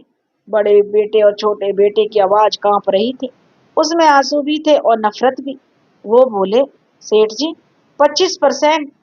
तब दोनों बेटे बोले, क्या होगा 25% का बाबूजी? क्या हम उसी छोटे से हिस्से को बांटने के लिए भी एक दूसरे से लड़े? सेठ जी, जो अब तक चुपचाप सब सुन रहे थे, धीरे से अपनी बीमार पत्नी के कमरे की ओर मुड़े और शांत स्वर में बोले, मैंने तुम्हें लड़ने से कब रोका है बेटा? मैंने तो बस लड़ाई की वजह को छोटा कर दिया है। पहले तुम पहाड़ के लिए लड़ रहे थे, अब एक कंकड़ के लिए लड़ोगे। पर लड़ोगे तो तुम फिर भी लड़ोगे ही तो फिर सचमुच सेठ जी की बात सच हो गई। वो रात हवेली की सबसे काली रातों में एक थी। दोनों भाई जो अब तक अपने पिता के खिलाफ एक थे, अब उस बचे हुए 25% के लिए एक दूसरे के और भी बड़े दुश्मन बन गए। बड़ा बेटा गरज कर बोला, मील का सारा काम मैं संभालूंगा क्योंकि मैं बड़ा हूँ। छोटे ने भी पलट कर कहा, और हिसाब किताब मैं देखूंगा, मुझे हर पैसे का हिसाब चाहिए। क्या तू मेरा खाता चेक करेगा? बड़ा चिल्लाता। तो क्या मैं चोर हूँ? छोटा बोला, चोर नहीं पर बेईमान जरूर समझता हूँ। बातें बढ़ती गई, इल्जामों से लड़ाई और फिर हाथापाई तक पहुंच गई। दोनों भाई एक दूसरे को धक्का देने लगे। बड़े छोटे भाई ने पास में पड़ा फूलदान उठाया और बड़े भाई पर फेंक दिया। हवेली के अंदर टूटते बर्तनों की आवाज गूंज उठी। वे दोनों भाई जो अपने पिता की दौलत के वारिस थे, आज उसी दौलत के एक छोटे से टुकड़े के लिए जानवरों की तरह लड़ रहे थे। सेठ जी अपने कमरे में पत्नी के पास बैठे यह सब सुनते रहे। उनके चेहरे पर कोई भाव नहीं था, बस एक शांत गंभीरता थी। वे उस भिखारी की तीसरी सीख को समझ गए थे। उन्होंने मोह का त्याग कर दिया था और अब अपनी दौलत और बेटों का केवल एक रखवाले की नजर से देख रहे थे। तभी उनकी बीमार पत्नी भगवती, जो सालों से चुप थी, धीरे से बोली, आपने यह क्या कर दिया? सेठ जी ने उनकी ओर देखा और बोले, मैंने वही किया भगवती। उन्होंने कहा जो मुझे शांति दे सकता था। भगवती ने खांसते हुए पूछा, आपको शांति मिल गई पर मुझे नहीं मिली। मेरे बच्चे एक दूसरे के खून के प्यासे हो रहे हैं, आप यहाँ शांत बैठे हैं। सेठ जी के दिल पर जैसे किसी ने हथौड़ा मार दिया। उन्हें लगा उन्होंने अपनी शांति तो पाली पर अपने परिवार को अधूरा छोड़ दिया। अब भगवती रो पड़ी और बोली, आपने दौलत का त्याग तो कर दिया, पर क्या पिता होने का धर्म भी त्याग दिया? वह जैसे भी हैं आपके ही खून है। आपने उन्हें अमीर बनना सिखाया, पर इंसान बनना कौन सिखाएगा? आपने उन्हें दौलत दी, पर बांट कर जीना किसने सिखाया? अब भगवती की यह बातें उस भिखारी की सीख से भी ज्यादा गहरी थी। सेठ जी को एहसास हुआ कि उसकी परीक्षा अभी पूरी नहीं हुई। वे कांपते हुए खड़े हुए और बोले, आप ठीक कहती हैं भगवती, मैंने बीमारी का इलाज नहीं किया, बस उसे खुद से दूर कर दिया, पर बीमारी अभी भी जिंदा है। वे कमरे से बाहर निकले। आंगन में दोनों बेटे थके हुए एक दूसरे को घूर रहे थे। सेठ जी ने आवाज लगाई, मुनीम जी, ट्रस्ट के कागज लेकर आओ और सरपंच और पंचों को फिर से बुलाओ। अब दोनों बेटे चौंक गए। क्या उनके पिता फैसला बदलने वाले थे? क्या उन्हें अपनी गलती का एहसास हो गया? दोनों की आंखों में फिर वही लालच की चमक लौट आई। आधे घंटे में सरपंच और पंच फिर हवेली में पहुंच गए। सरपंच जी ने पूछा, क्या बात है सेठ जी, आपने हमें क्यों बुलाया है? सेठ जी ने गहरी सांस ली और बोले, हाँ सरपंच जी, मुझसे एक गलती हुई थी, मैंने अपना फैसला बदलना चाहता हूँ। अब दोनों बेटों की सांसें थम गई। सेठ जी बोले, मैंने कहा था कि इस मील का 25% हिस्सा मेरे बेटों का होगा, पर अब नहीं, अब नहीं। उन्होंने अपनी आवाज को मजबूत किया और बोले, अब मेरी इस मील को और इसका जायदाद का 100% हिस्सा पूरे गांव के कल्याण ट्रस्ट के नाम होगा। आंगन में सन्नाटा छा गया। दोनों बेटे जमीन पर बैठ गए। बाबूजी दोनों एक साथ चीखे। सेठ ने कहा कि हाँ बेटा, और तुम दोनों के लिए यही हवेली है। जब तक मैं और तुम्हारी माँ जिंदा हैं, तुम्हें सिर पर छत और 2 वक्त की रोटी मिलेगी। इसके अलावा एक फूटी कौड़ी भी नहीं मिलेगी। बड़ा बेटा रोते हुए बोला, पर हम करेंगे क्या बाबूजी? सेठ जी ने शांत स्वर में कहा, वही जो बाकी गांव वाले करते हैं, मेहनत। मैंने दौलत त्याग अपनी शांति के लिए किया है दौलत का त्याग, और आज मैं तुम्हें उस बिना मेहनत की दौलत से मुक्त कर रहा हूँ, ताकि तुम मेहनत की कीमत समझ सको। फिर उन्होंने सरपंच की ओर देखा। ट्रस्ट की इस मील में कल से ये काम करेंगे और कल से काम शुरू होगा। हम गरीब और जरूरतमंद इसमें काम कर सकेंगे। और हाँ, मेरे ये दोनों बेटे भी, दोनों बेटे हक्के बक्के रह गए क्या हम मजदूरों के साथ? सेठ जी ने मुस्कुरा कर कहा, हाँ बेटा, अगर तुम्हें रोटी कमानी है तो कल सुबह 8 बजे बाकी मजदूरों की लाइन में लग जाना। इस मिल में मैनेजर की नहीं, 2 मजदूरों की नौकरियां खाली हैं। वहां तनख्वाह वही मिलेगी जो बाकी सबको मिलती है। बोलो मंजूर है? मंजूर है। सेठ जी ने आज अपना सबसे बड़ा और कठिन फैसला सुना दिया। उन्होंने अपने बेटों से सिर्फ दौलत ही नहीं छीनी, उन्होंने उनका वह घमंड भी छीन लिया जो मुफ्त की दौलत से आया था। अब जो दोनों बेटों के पास कोई आसान रास्ता नहीं था, या तो मेहनत करके आम मजदूर बनकर इज्जत कमाओ, या फिर हवेली छोड़कर सड़क पर चले जाओ। कार्तिक मास की वह रात खत्म हो रही थी। सेठ जी ने भिखारी की तीनों सीखें समझ ली थी, दान, मौन और अंत में मोह का त्याग। उसने अपने मन से वह आखिरी धागा भी काट दिया था जो उसे अपने बेटों से मालिक की तरह बांधे रखता था। वह वापस अपने कमरे में गया और भगवती, उसकी बीमार पत्नी, आज सालों बाद बैठने की कोशिश कर रही थी। उसकी आंखों में गुस्सा नहीं था, गर्व था। सेठ जी ने उसका हाथ थामा। खिड़की से बाहर कार्तिक पूर्णिमा का चांद चमक रहा था।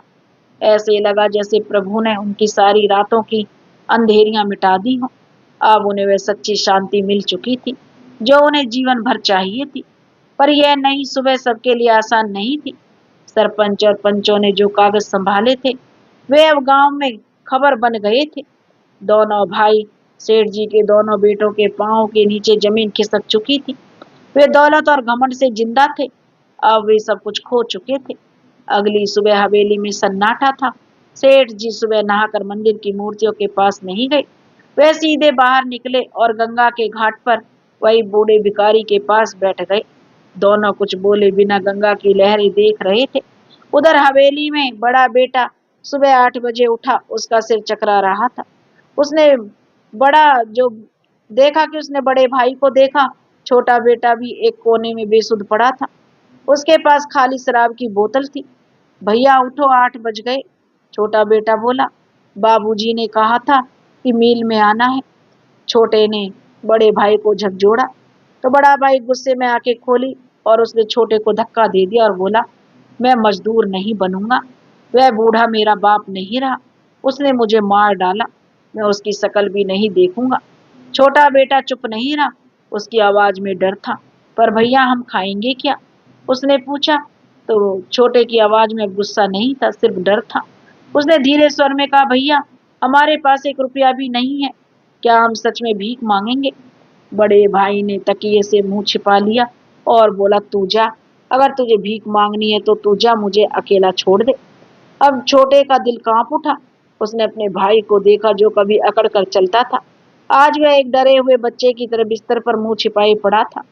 छोटे ने एक लंबी सांस ली। उसने अपने मैले कुचैले कपड़े पहने और बिना कुछ कहे हवेली के दरवाजे से बाहर निकल गया। उसके कदम भारी थे, शर्म और पछतावे में दबे हुए थे। वह गलियों से नजरें चुराता हुआ उस चीनी मिल के गेट पर पहुंचा जिसका वह कल तक खुद को मालिक समझता था। मिल का नजारा बदल चुका था। गेट पर एक नया बोर्ड लगा था और गांव के कल्याण ट्रस्ट का बोर्ड लगा हुआ था। गांव के सरपंच और पंच मजदूरों के नाम दर्ज कर दिए गए थे। वहीं रामू, जिसकी झोपड़ी कभी जल गई थी, आज मुनीम की जगह मजदूरों की हाजिरी ले रहा था। जब बड़ा छोटा बेटा गेट पर पहुंचा तो सब उसे देखकर कुछ पल के लिए चुप हो गए। सेठ जी का बेटा था, जिसके नाम से कभी लोग सिर झुकाते थे। रामू के हाथ कांप गए। उसने हिचकते हुए कहा, छोटे मालिक आप? अब छोटे बेटे की आंखों में आंसू आ गए। उसने अपनी नजरें झुका ली और बोला, नहीं रामू काका, अब मैं मालिक नहीं हूँ, मैं यहाँ काम मांगने आया हूँ, क्या मुझे काम मिल सकता है? पूरा माहौल जैसे एकदम रुक गया। गांव के मजदूर जिनके सामने वह कभी सिर ऊंचा रखता था, आज वही उसकी सच्चाई सुन रहे थे। सरपंच जो दूर से यह दृश्य देख रहा था, उनकी आंखें भर आईं। उन्होंने रामू को इशारा किया। रामू ने धीरे से कहा, हाँ बेटा, क्यों नहीं, आज गन्ने की बोरियां उठानी है गोदाम में, तो वहीं चला जा। अब छोटे बेटे ने सेठ जी के छोटे बेटे ने सिर झुकाया और चुपचाप उन मजदूरों की लाइन में खड़ा हो गया जिन्हें वह कल तक अपने जूते की धूल समझता था। उस दिन छोटे बेटे ने पहली बार मेहनत का असली अर्थ समझा। उसने 50-50 किलो की बोरियां अपनी पीठ पर उठाई। उसकी कमीज पसीने से भीग गई। उसके कोमल हाथों पर छाले पड़ गए जिनसे खून टपकने लगा था। हर बोरी उठाते हुए उसे अपनी पुरानी अय्यासियां याद आ रही थी, वो घमंड और वो अकड़ जो अब पिघल कर मिट्टी में मिल चुकी थी। दोपहर में जब मजदूर अपनी रोटियां खाने बैठे तो सेठ जी का बेटा, छोटा बेटा, थक कर एक कोने में जा बैठा। उसके पास खाने को कुछ नहीं था। तभी रामू उसके पास आया। उसने अपनी रोटी तोड़ी और आधी सेठ जी के बेटे की ओर बढ़ा दी और कहा, ले बेटा खा ले, तू भूखा होगा। अब छोटे बेटे की आंखों में आंसू बह निकले। जिसे वह कभी एक मामूली किसान समझता था, आज वही उसके लिए भगवान जैसा बन गया। उसने कांपते हाथों से रोटी ले ली। वो सूखी रोटी उसे आज दुनिया के हर पकवान से मीठी लगी। शाम को जब उसे अपनी पहली मेहनत की कमाई मिली तो उसके हाथ कांप रहे थे। वो नोट मैले थे, पसीने से भीगे थे, पर वे उसकी अपनी मेहनत के थे। वो नोट लेकर वह धीरे धीरे हवेली लौटा। हवेली में अब भी सन्नाटा पसरा हुआ था। वातावरण शोक भरा था। बड़ा भाई अब भी अपने कमरे में बंद पड़ा था और हवेली की दीवारें मानो पिताजी की दी हुई सीख को दोहरा रही थी। मेहनत ही सच्चा धन है, बाकी सब मोह का बंधन है। सेठ जी वापस आ गए। चुपचाप अपनी पत्नी भगवती के पास बैठ गए और छोटा बेटा सीधा अपनी माँ के पास गया। वह कांपते हाथों से दिन भर की कमाई और थोड़े से रुपए माँ के पैर पर रख दिए और बोला, माँ, आज मैं इस घर का चूल्हा मेरी इस मेहनत की कमाई से जलेगा। उसने कहा कि भगवती जो सालों से बिस्तर पर पड़ी थी, आज अपने बेटे का बदला रूप देखकर जो कह उठी। उन्होंने वह पैसे उठा लिए और अपनी आंखों से लगा लिए। सेठ जी दूर से यह सब देख कर बैठे हुए देख रहे थे। उनकी खाली आंखों में आज एक हल्की सी चमक आ गई। उनका एक बेटा शायद पहला सबक सीख गया था और दूसरा बेटा अभी भी अंधेरे में था। 2-3 दिन वह कमरे से बाहर नहीं निकला। वह शर्म, गुस्सा और नफरत की आग में जल रहा था। उसे लगता था कि उसकी बेइज्जती और सब बर्बादी उसी भिखारी की वजह से हुई है। चौथे दिन वह भूखा प्यासा पागलों की तरह अपने कमरे से निकला। वह सीधा मंदिर की सीढ़ियों की ओर भागा। उसके मन में सिर्फ एक ख्याल था, उस भिखारी को जान से मार देना है। मंदिर पहुंचते ही उसने भिखारी का गला पकड़ लिया और चिल्लाया, भिखारी, तेरी वजह से सब हुआ। तूने मेरे बाप पर क्या जादू कर दिया? बोल, नहीं तो तुझे जिंदा नहीं छोड़ूंगा। वहां पर भीड़ इकट्ठा होने लगी, पर भिखारी शांत मुस्कुरा रहा था। उसने विरोध नहीं किया। मार लो, भिखारी ने धीरे से कहा। मुझे मारने से क्या तुम्हारी दौलत वापस आ जाएगी? क्या तुम्हारा घमंड लौट आएगा? अब सेठ जी के बड़े बेटे ने गुस्से में धक्का दे दिया। भिखारी ने खांस कर कहा, तुम्हारी दूसरी सीख तो यही थी, क्रोध में चुप रहना, पर तुम अभी भी सीख रहे हो। तुम अभी भी अपने गुस्से के गुलाम हो। तुम्हारे पिता ने दौलत का त्याग किया, पर तुम अपने क्रोध का त्याग नहीं कर पाए। अब बड़े बेटे ने फिर से मारने की कोशिश की, तभी एक मजबूत हाथ ने उसका हाथ रोक लिया। वह सेठ जी का छोटा बेटा था जो अपने भाई को ढूंढते हुए वहां आया था और उसके सामने खड़ा हो गया। तभी छोटे बेटे ने कहा, छोड़ो इन्हें। बड़ा बेटा चिल्लाया, यह हमें इसने बर्बाद कर दिया है। छोटे की आवाज में अब डर नहीं, मजबूती थी। वह बोला, नहीं भैया। उसने कहा, इन्होंने हमें बर्बाद नहीं किया, इन्होंने हमें आजाद किया है इस दौलत की गुलामी से, उस घमंड की कैद से। असली भिखारी हम थे जो दौलत होते हुए भी सच्ची शांति के लिए भीख मांगते रहे। और छोटे बेटे ने बड़े भाई का हाथ पकड़ा और बोला, घर चलो भैया, बहुत हो गया, अब लड़ने का नहीं, मिलकर काम करने का वक्त है। बड़े भाई अपने छोटे भाई को देखकर स्तब्ध रह गया, जिसे वह हमेशा एक डरपोक बच्चा समझता था। आज वही भाई उसे सच्चाई और धैर्य का पाठ पढ़ा रहा था। वह टूट गया और वह वहीं मंदिर की सीढ़ियों पर बैठ गया। अपने भाई के कंधे पर सिर रखकर रोने लगा, अपनी हार पर, अपने घमंड पर, अपनी मूर्खता पर। उस दिन कार्तिक मास के आखिरी दिन के बाद उस गांव ने एक और चमत्कार देखा।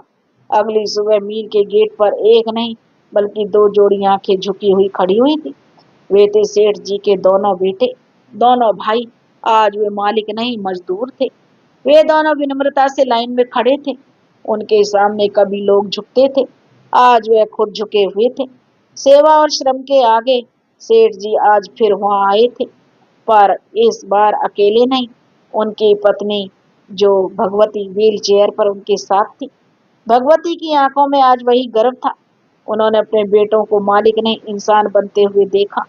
सेठ जी की नजर उस भिखारी को खोज रही थी जिसने उसकी जिंदगी बदल दी। वे उसे धन्यवाद कहना चाहते थे, पर मंदिर की सीढ़ियां खाली थी। वह भिखारी जैसे ही आया था वैसे ही चला गया था। वह कौन था? कोई साधु, कोई देवता, या खुद भगवान श्री कृष्ण, जो कार्तिक के इस पवित्र मास में एक भटके हुए सेठ को शांति की 3 सीख देने आए थे। कोई नहीं जान पाया, पर इतना सब जान गए कि सेठ जी को अपना खोया परिवार भी मिल गया और मन की सच्ची शांति भी। उनके बेटों ने दौलत को खोकर जीवन का असली अर्थ पा लिया। भिखारी की 3 सीखें, गुप्त दान, मौन और जो मौन की ताकत और मोह का त्याग, क्या यह सिर्फ कार्तिक मास के लिए थी? नहीं, यह तीनों मार्ग जिन पर चलकर कोई भी मनुष्य अपने जीवन में सुख और शांति पा सकता है। वह भिखारी कौन था? इस पर हम बहस कर सकते हैं, पर उसके सब वह शुद्ध सत्य थे जिन्हें कोई झुठला नहीं सकता। दोस्तों, आपको क्या लगता है कि आज के समय में इन तीनों सीखों पर चलना आसान है, और इनमें से सबसे कठिन सीख कौन सी है? तो दोस्तों, यह कथा अभी यहीं पर खत्म नहीं होती। अभी हम सोमवार व्रत की कथा सुनेंगे, जिसे सुनने मात्र से जीवन के सारे दुख स्वयं मिट जाएंगे। तो दोस्तों, बहुत समय पहले की बात है, जब धरती पर धर्म और अधर्म का संघर्ष बराबर चल रहा था। मनुष्य के हृदय में पाप बढ़ रहे थे। भगवान शिव की आराधना धीरे धीरे भुलाई जा रही थी। उसी समय हिमालय की गोद में एक छोटा सा राज्य था, गिरधरपुर। वहां के राजा थे राजा सूर्यदेव। बड़े धर्मनिष्ठ, दयालु और न्याय प्रिय थे। उनकी पत्नी थी जो उसका नाम था सुनैना देवी। वो बड़ी ही पतिव्रता और शिव भक्त थी। दोनों पति पत्नी ने जीवन भर किसी का अहित नहीं किया था, लेकिन एक कमी उन्हें हर पल सताती थी, उनके कोई संतान नहीं थी। राजमहल में सब कुछ था, मगर बच्चों की किलकारी नहीं थी। हर कोने में सन्नाटा था। रात में जब महल की छत पर ठंडी हवा बहती, तो सुनैना देवी की आंखों में आंसू बहते और वे अक्सर शिवलिंग के सामने बैठकर कहती, हे भोलेनाथ, आप सबको आपने दिया, पर मुझे माँ बनने का सुख क्यों नहीं दिया? राजा भी हर सोमवार को उपवास करते और जल अभिषेक करते, मगर सालों बीत गए, उनकी गोद सुनी ही रही। एक दिन राजा बहुत नाराज होकर जंगल की ओर निकल गए। वे चलते चलते एक प्राचीन शिव मंदिर में पहुंचे, जहाँ एक वृद्ध साधु ध्यान में लीन था। राजा ने उन्हें प्रणाम किया और अपने हृदय का दुख बताया। साधु ने आंखें खोली और बोले, राजन, तुम्हारे पूर्व जन्म के कर्मों ने तुम्हारी संतान रोक रखी है, परंतु यदि तुम सच्चे मन से भगवान शिव का सोमवार व्रत रखो, तो स्वयं महादेव तुम्हारे घर में आनंद का दीप जलाएंगे। राजा ने कहा, गुरुदेव, यह व्रत कैसे रखा जाता है? साधु ने समझाया, सोमवार के दिन प्रातः ब्रह्म मुहूर्त में उठो, स्नान करके शिवलिंग पर गंगाजल, दूध और बेलपत्र अर्पित करो। दिन भर व्रत रखो, झूठ मत बोलो, किसी का बुरा मत सोचो, ओम नमः शिवाय का जाप करते रहो, संध्या में शिव आरती और कथा करो, और 16 सोमवार तक यह व्रत करो, तुम्हारी मनोकामना अवश्य पूरी होगी। राजा और रानी ने उसी दिन से व्रत प्रारंभ किया। पहला सोमवार आया, भोर होते ही दोनों ने स्नान किया, शुद्ध वस्त्र पहने और शिवलिंग का गंगा जल से अभिषेक किया। दूध, दही, घी, शहद और शक्कर से पंचामृत बनाया और ओम नमः शिवाय का जाप करते हुए भगवान को अर्पित किया। रानी ने खुद अपने हाथों से मंदिर में दिया जलाया। महल में सुगंध फैल गई, जैसे वातावरण ही पवित्र हो उठा। हर सोमवार वे श्रद्धा और प्रेम से व्रत करते गए। दिन बीतते गए, परंतु उनका विश्वास नहीं डगमगाया। 16वें सोमवार की रात्रि को जब वे शिव आरती कर रहे थे, तो मंदिर में घी का दीपक स्वयं तेजी से जल उठा। उसी समय स्वयं महादेव प्रकट हुए। आकाश में गूंज उठा, हे राजन सूर्यसेन, तेरी भक्ति से मैं प्रसन्न हूँ। तेरे घर में अब लक्ष्मी समान कन्या का जन्म होगा। जो पूरे राज्य के लिए कल्याण का कारण बनेगी। कुछ ही महीनों बाद रानी ने एक सुंदर कन्या को जन्म दिया। जैसे ही कन्या रोई, महल में शंखनाद हुआ, मंदिरों में घंटे बज उठे। राजा ने उसका नाम रखा शिवप्रिया। पूरे राज्य में हर्ष की लहर दौड़ गई। वक्त बीता, शिवप्रिया बड़ी हुई। वह अत्यंत ही सुशील, भक्त और करुणामयी थी। हर सोमवार का व्रत रखती थी। सुबह सुबह शिवलिंग पर जल चढ़ाती। एक दिन वह जंगल में फूल तोड़ने गई, जहाँ पास ही एक राजकुमार शिकार पर आया था। उस राजकुमार का नाम था यज्ञदत्त। उसने जो शिवप्रिया को देखा तो ठहर गया। उसके मन में एक दिव्य भाव जाग उठा। उसने प्रणाम करते हुए कहा, देवी, आपके चेहरे पर जैसे स्वयं महादेव की कृपा झलक रही है। समय बीता, दोनों परिवारों की सहमति से शिवप्रिया और राजकुमार का विवाह हो गया। विवाह के दिन पूरे नगर में घंटियां बजी, मंदिरों में दीप जले और आकाश में हर हर महादेव की गूंज छा गई। विवाह के बाद शिवप्रिया ने अपने महल में एक विशाल शिवालय बनवाया। वहां रोज वह सुबह की आरती होती और सोमवार को पूरा नगर जल चढ़ाने आता। लेकिन संसार में सुख और परीक्षा साथ साथ चलते हैं। एक वर्ष राज्य में भयंकर अकाल पड़ा। 7 महीने तक एक बूंद भी वर्षा नहीं हुई। खेत सूख गए, लोग भूख से तड़पने लगे। तब से प्रिया ने सभा बुलाई और कहा, भगवान शिव कभी भक्तों को कष्ट नहीं देते। यह हमारी श्रद्धा की परीक्षा है। हम सब मिलकर सोमवार व्रत करेंगे, पूरे नगर में दीप जलाएंगे, भजन गाएंगे और सच्चे मन से प्रार्थना करेंगे। उस सोमवार सुबह से ही लोग मंदिरों में उमड़ पड़े। हर घर में दीप जले, हर मुख पर ओम नमः शिवाय की ध्वनि थी। संध्या होते होते बादल घिर आए, बिजली चमकी और फिर ऐसी वर्षा हुई कि धरती पर जीवन लौट आया। लोग झूम उठे। बच्चों ने मिट्टी में नाचना शुरू कर दिया। सभी ने कहा, सोमवार व्रत ने चमत्कार कर दिया। उसके बाद शिवप्रिया ने एक भव्य यज्ञ करवाया। उस यज्ञ में देश देशांतर से ऋषि मुनि आए। उन्होंने कहा, हे राजकुमारी, जो मनुष्य सोमवार व्रत करता है उसके जीवन में कभी दरिद्रता नहीं आती। जो इस व्रत की कथा श्रद्धा से सुनता है उसके सारे पाप नष्ट हो जाते हैं। उसके घर में सदैव शांति, समृद्धि और प्रेम का वास होता है। वर्षों बाद जब शिवप्रिया वृद्धा हुई तो उसने अपने बच्चों और पोते पोतियों को यही व्रत सिखाया। उसने कहा कि भोलेनाथ केवल भक्ति चाहते हैं, दिखावा नहीं। अगर तुम सोमवार के दिन शिव को याद करते हो, सच्चे मन से जल चढ़ाओगे, किसी का दिल नहीं दुखाओगे, तो तुम्हारा हर संकट मिट जाएगा। भगवान शिव वही है जो पापियों को भी गले लगाते हैं, क्योंकि वे भोलेनाथ हैं। कहा गया है, जो सोमवार व्रत करता है उसके पाप मिट जाते हैं। जो सोमवार की कथा सुनता है उसे मोक्ष प्राप्त होता है, और जो सोमवार को दूसरों को यह कथा सुनाता है वह स्वयं शिवलोक का अधिकारी बनता है। इस कथा को श्रवण मात्र से पापों का नाश होता है, जीवन में सौभाग्य आता है और जो मनुष्य का चेहरा चंद्रमा की तरह शांत और उज्जवल हो जाता है। और दोस्तों, जैसे भोलेनाथ ने जो राजकुमारी पर कृपा करी, ऐसे ही जो यह कहानी कह रहे हैं और जो यह कहानी सुन रहे हैं उन पर भी हे भोलेनाथ अपनी कृपा बनाए रखना। बोलो ओम नमः शिवाय। बोलो शिव शंकर भोलेनाथ की जय। दोस्तों, अगर आपको यह कहानी पसंद आई हो तो प्लीज हमारे चैनल को सब्सक्राइब करें, वीडियो को लाइक करें और शेयर करें। राधे राधे।